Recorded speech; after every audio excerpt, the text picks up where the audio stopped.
रामपुर गांव में रमेश नाम का एक मेहनती किसान रहता था। वो अपनी छोटी सी जमीन पर खेती करता और अपने परिवार का पेट पालता।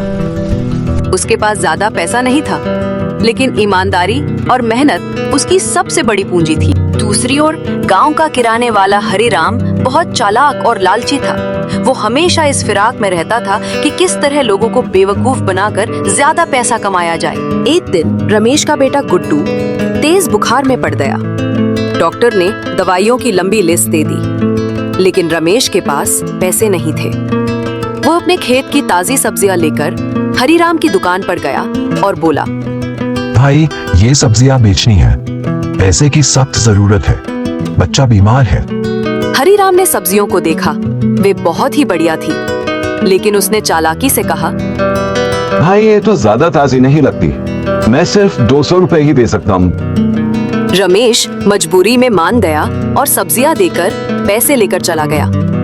हरिराम ने वही सब्जियां उसी दिन 600 रुपए में बेची और खूब मुनाफा कमाया। लेकिन गांव वालों के दिल में रमेश की ईमानदारी और उसकी हालत को देखकर हमदर्दी और इज्जत और बढ़ गई। कुछ ही दिनों बाद गांव में एक सामाजिक संस्था आई जो किसानों को बिना ब्याज के कर्ज देती थी। गांव वालों ने ईमानदार रमेश का नाम सुझाया। संस्था ने रमेश को नई खेती की मशीनें और बीज उपलब्ध कराए। कुछ महीनों बाद रमेश की फसल पहले से दुगनी हुई। अब रमेश को न सिर्फ दवा के लिए पैसे मिलते थे, बल्कि उसकी हालत भी सुधरने लगी। वहीं हरिराम का धंधा धीरे धीरे गिरने लगा, क्योंकि लोग उसकी चालाकियों से परेशान हो चुके थे।